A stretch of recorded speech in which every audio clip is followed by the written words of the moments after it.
너 너무 예민해. 좀 둔해지는 법도 배워야지. 라는 말을 자꾸 듣다 보면요. 마치 내가 잘못된 성격을 지닌 것처럼 여겨질 수 있습니다. 이런 분들은요. TV에서 나랑 관련도 없는 연예인을 보면서요. 저 사람 좀 힘들겠다. 저 상황 어색할 것 같다. 하고 상황 파악이 될 정도니까요. 내 진짜 삶에서는 너무 민감하게 촉이 발동돼서 일상이 잘 안 됩니다. 어떤 때는 자신이 가진 민감성을 억누르거나 없애려고 시도하는 일도 많은 것 같습니다. 근데요, 사람이 타고난 기질이요, 잘 안 바뀝니다. 그래서 고통은 고통대로 받고 안 바뀌니까 자꾸 눈치만 보이고요. 결국, 나는 사회생활은 못하나 보다 라고 결론 내리기도 합니다. 하지만 이건 좋은 방향이 아니라는 거 여러분이 더 잘 아실 거예요. 답이 없는 소리잖아요. 때문에 두 가지 질문에서 해결을 봐야 됩니다. 첫째는요, 예민함이 바꿔야 하거나 버려야 하는 단점이기만 한가. 둘째는 민감성을 나만의 경쟁력이 되도록 전환할 방법이 과연 있는가, 이것이겠죠. 요즘은 하도 정보 접근이 쉽다 보니까요, 민감성 검사 같은 걸 스스로 찾아서 하고 도리어 기가 죽어서요,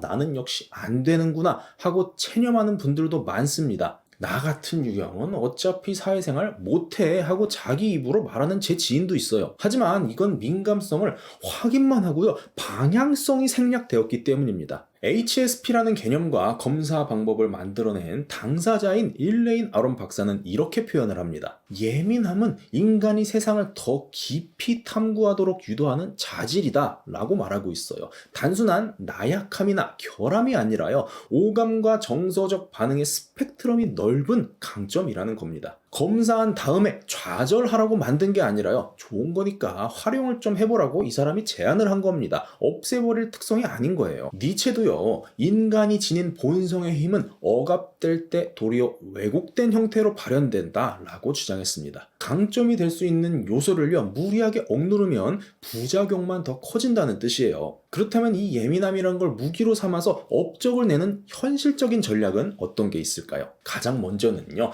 예민함의 어두운 면을 직시를 좀 해야 된다고 봅니다. 계속 강점이라고 생각하면 좋아질 거야. 이건 너무 근거가 없는 행동이잖아요. 그냥 세뇌인 겁니다. 현실을 직시를 해야 활용을 할 수가 있어요. 이건요, 저보다 이미 여러분이 더 느끼고 있을 겁니다. 예민함이 내 삶에서 직접적인 어려움으로 다가오는 이유는 크게 세 가지로 나눌 수 있을 것 같아요. 첫째는 정신이 너무 피곤합니다. 예민한 사람은요. 주변 사람의 표정, 말투, 목소리, 톤, 사소한 제스처 같은 이 미묘한 변화를 놓치지 않고요, 파악이 되죠. 근데 파악이 되는 만큼 사소한 단어나 손짓 하나하나에 과도하게 반응하게 돼서요, 머릿속에 잡생각이 가득해지는 일도 많습니다. 나는 집중하기 싫은데도 계속 이게 눈에 보이다 보니까 일이 끝나고 나면 녹초가 돼서 그냥 누워만 있고 싶겠죠. 스트레스에도 좀 취약할 수 있습니다. 시각, 청각, 촉각 등의 육체 자극에도 민감할 수 있기 때문에요. 예를 들어서 마트에 가면 너무 강한 조명 때문에 힘들거나 냉장고 웅웅거리는 소리도 유독 크게 들릴 수 있습니다. 어떤 분은요, 내 숨소리가 인식이 돼서 타인이 불편해하지 않을까 생각하기도 합니다. 이렇게 외부에서의 자극으로 인한 스트레스가 항상 누적이 되니까요, 육체적인 피로감이 쉽게 쌓이겠죠. 또한 대인관계에서 좀 어려움을 겪을 수가 있겠죠. 예민한 사람은 타인의 기분이나 비언어적인 신호에 반응이 빠릅니다. 물론 이 점이 좋게 작용을 한다면 갈등 전조를 미리 파악해서 문제를 예방할 수도 있겠죠. 하지만 표정을 읽는 것과 그걸 가지고 말을 꺼내는 것은 전혀 다른 문제입니다. 그래서 점점 맞춰주게만 되고요, 난 열심히 맞춰줬는데 왜 아무도 내 마음을 모를까 하는 서운함이 많이 쌓일 수가 있겠죠. 이 피로감이 한계치 이상으로 쌓여서 겉으로 표현이 되면요, 너는 너무 예민하니까 무조건 성격을 고쳐야 한다 라는 소리를 듣게 될 수도 있습니다.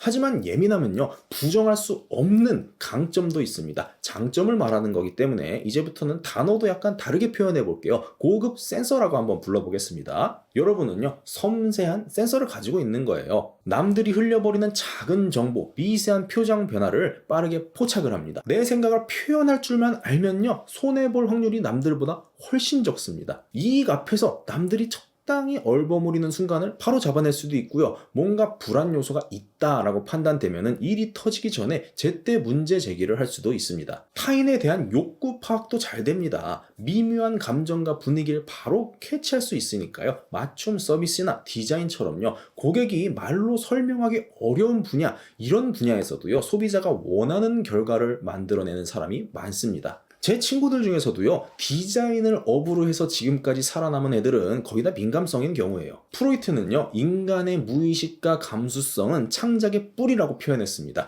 예민함은 무의식적 영역에서 떠오르는 감정을 구체적 결과물로 연결하기에 유리한 기질도 있다고 말씀드리고 싶어요. 더불어 빠른 분위기 파악이 됩니다. 우리가 새로운 부서나 또는 조직에 들어갔을 때요, 예민한 사람은요, 눈에 띄지 않는 관계 구조, 누가 실세인가, 누가 좀 엮이면 안 되는 사람인가를 빨리 눈치를 챕니다. 겉으로는 알 수가 없는 조직의 비공식적인 규칙들, 관행이죠. 이런 것도 빠르게 읽을 수가 있겠죠. 근데요, 이렇게 내 고급 센서가 어떤 장단점이 있는지 확인을 하면요, 사실 더 큰 좌절감에 빠질 수가 있습니다. 막상 이걸 다 까보고 나니까요, 예민함이란 게 일상생활이나 개인의 안락함 측면에서만 봤을 때는 그렇게 좋은 특성이라고는 여겨지지가 않는 거예요. 이 특성을 잘 활용하지 못하는 근본적인 이유는요, 보편적인 노선을 공략을 하기 때문입니다. 나도 남들처럼 하면 자연이 되겠거니 하면 안 돼요. 고급 센서를 활용하려면 그게 활용될 수 있는 환경이 어디인지, 필요가 어디에 있는지 정확히 알아야 합니다. 예컨대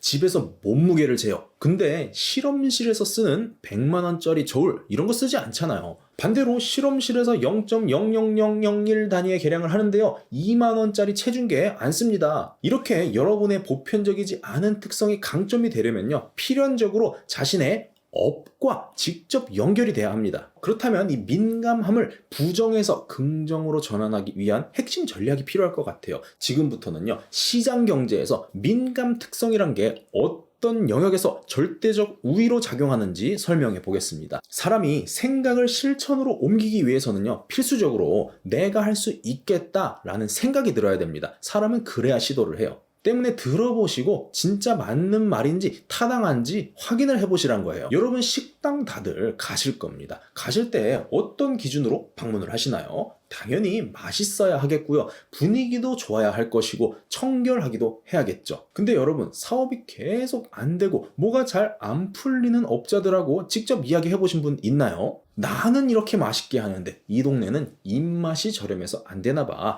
어차피 사람들은 자극적인 것만 찾기 때문에 양심 가지고는 장사를 못해 라고 이야기를 합니다. 실제로 이렇게 입으로 말을 한다는 거예요. 근데 또 맞는 말이기도 하죠. 근데 이게 문제가 아니라 젓가락을 보면요, 막 고춧가루 같은 거 붙어 있고요, 물컵에 하얗게 물때 껴있고 마시면 이상한 냄새 나고, 이런 걸 인식을 못 합니다. 주방 조리대에요, 막 담뱃갑, 라이터 이런 거 올라가 있어요. 손님이 들어왔다가 이렇게 두리번거리고 나가면요, 뭐 때문에 그러는지 신경도 안 씁니다. 그런데 이런 말 들으시면 이해가 안 되죠. 어떻게 그게 안 보이지? 어떻게 생각이 안 날 수가 있지? 하고 생각이 되신다면 그게요, 탑재된 센서가 다른 겁니다. 요식업만 그럴까요? 사무, 기술, 영업직은 다를까요? 다 비슷비슷합니다. 김주임님, 아까 본 자료 좀 출력해서 주시겠어요? 하면요, 어떤 분은 진짜 출력만 해서 갖다 주고요, 어떤 분은 열람용인지 회의용인지 고객한테 건네줄 용도인지 눈치껏 파악을 합니다. 그래서 뭐 칼라로 할지 흑백으로 할지 회사 로고 있는 파일철에 넣어서 줄지 클립만 해서 줄지, 이게 자동으로 되는 사람이 있습니다. 영업을 한다고 해도요, 그냥 눈에 보이는 데부터 돌방하고 들어가는 사람이 있고요, 미리 전화해서 내 말 들어볼 의향은 있는지, 시간은 되는지, 지금 쓰는 서비스는 마음에 들어 하는지 목소리로 알아채고요, 내 말 들어줄 것 같은 사람 위주로 시간을 쓰는 사람이 있습니다. 현장에서 기술을 배운다고 해도요, 거기 좀 더 안쪽으로 끼워 넣어야지 라고 들으면요, 그냥 힘으로 무작정 끼워 넣는 사람이 있는 반면에 평소에 사수가 어떻게 하는지 잘 눈여겨봤다가 그걸 가지고 따라해서 남들보다 빨리 배우는 사람이 있습니다. 이런 사람 보면 상사가 뭐라고 하나요? 일머리 있네 라고 하잖아요. 반면 이런 센스가 없는 사람들, 안 가르쳐주면 전혀 할 줄 모르고 꼭 크게 사고를 쳐야 모든 걸 알게 되는 사람들은 이렇게 일머리 있는 사람을 보면 뭐라고 하나요? 천재인가 보다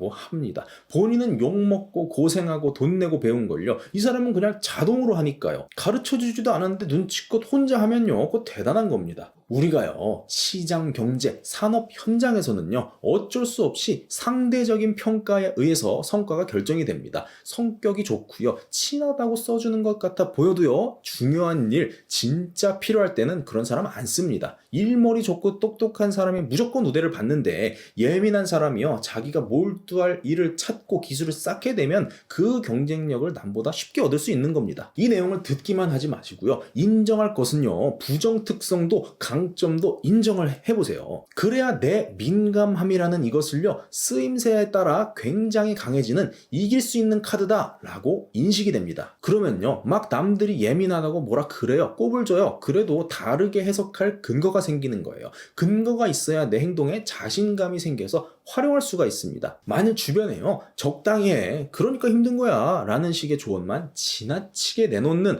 그런 사람하고 일을 한다고 해볼게요. 이게 내 일상에서 그냥 집에 누워있을 때는요, 만사태평하고 좋은 성격일 수 있습니다. 하지만 업이라는 환경에 들어오면요, 꼭 좋은 게 아닙니다. 미연에 방지할 수 있었던 것들을 큰 사태로 키우는 그런 일이 되는 경우가 정말 많습니다. 이런 사람의 말에 휘말려서요, 그래, 예민함은 쓸데없는 군더더기야 라고 치부를 하고요, 수동적으로 타인에게만 맞추려 애를 쓰다 보면요, 원래는 자연히 감지가 됐던 문제나 조짐을 캐치하는 그 강점들, 이거를 전혀 발휘하지 못하게 됩니다. 그래서 여러분들은 본인 강점을 이렇게 알고 계시면 됩니다. 나는 잠재된 위험도 조기 발견하고 회피할 수 있는 사람이다. 나는 사람들의 욕구와 감정을 남들보다 빨리 알아챌 수 있는 사람이다. 그렇기 때문에 사람들이 원하는 서비스, 제품이 뭔지, 그리고 어디서 불만을 느끼는지 잘 찾아내는 그런 강점을 가지고 있다. 이렇게 생각을 해보시는 거예요. 이 새로운 믿음이 시작되면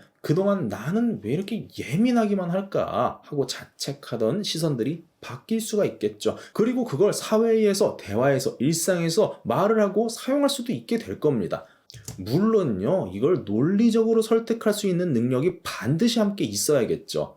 그냥 내 감이야, 느낌이 그래, 이렇게 말하면 아무도 안 듣습니다. 그냥 무시당하는 거예요. 때문에 민감하고 예민한 사람일수록 실력에 집착을 해야 된다고 저는 생각을 합니다. 더불어 이런 특성이 활용이 되는 업이 있고요, 반면 감정이 좀 무뎌야 하거나 분석 대신 시도의 양 자체가 중요한 집단도 많습니다. 그래서 이 결이 정확히 파악이 되어야 하겠죠. 그래서 나한테 맞는 환경이 뭔지 그걸 알아내는데 시간을 많이 할애하는 게 좋겠다고 권해드립니다. 여러분, 그 정도 시간은 낼 수 있잖아요. 사람들 많이 안 만나는 성격, 단체 활동 대신 집에서 힐링하는 성격을요, 내 마음 위로하기 위한 드라마, 콘텐츠 이런 것만 보는데 너무 집중하지 마시고, 내 강점, 그게 발휘되는 방법, 이거를요, 내 시간을 전부 투자해서 진짜 악착같이 연구를 해보시라는 거예요. 시도를 해보시라는 겁니다. 혼자 생각할 수 있는 시간이 많다는 그 이점을요, 생산적인 방향으로 틀어보셨으면 좋겠다고 권해드립니다. 근데 또 막상 시도를 하려고 하면요, 걱정부터 떠오르는 게 고급 센서형인 여러분들일 거예요. 그래서 아까 말씀드린 예민함의 강점과 더불어서요, 여러분이 어떤 시도를 하던 그 센서가 여러분을 위험으로부터 자연스럽게 멀어지게 하는 그런 기능도 있다고 설명을 드리고 싶습니다.